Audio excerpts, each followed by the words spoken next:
የፌዴራል መንግስት ወደ ዳግም ወረራ ለመፈጸም ኃይል እያስጠጋ እንደሆነ ዶክተር ደብረጽዮን ገልጸዋል። የህወሓት ሊቀመንበር ዶክተር ደብረጽዮን የፌዴራል መንግስቱ የፕሪቶሪያውን ስምምነት የሰላም ስምምነት በመጣስ ወረራ ለመፈጸም ከፍተኛ የሆነ የጦር ኃይል እና መሳሪያ ወደ ትግራይ ድንበር እያስጠጋ እንደሆነ ነው የገለጹት።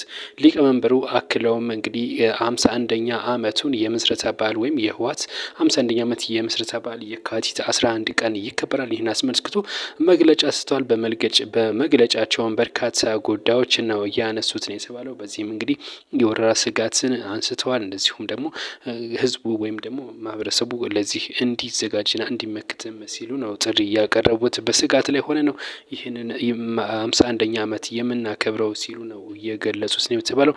ይሄ እንግዲህ የፕሪቶሪያው ስምምነትም እንዲረጋገጥ እና ሰላም እንዲሰፍን እንፈልጋለን፣ ነገር ግን ይህ የሚሆን አይመስልም ሲሉ ገልጸዋል። አክለውም በዓሉ የሚከበረው የሰላም ስምምነቱ በተጣሰበት ወረራ ስጋት ባለበት መሆኑን ከሌሎቹ አከባበር ለየት ያደርገዋል ሲሉ ዶክተር ደብረጽዮን ገልጸዋል። እንደዚሁ ማህበረሰቡ ለዳግም እንግዲህ ከወረራ የመከላከል እንዲዘጋጅም ሲሉ ነው ጥሪ ያቀረቡት የተባለው።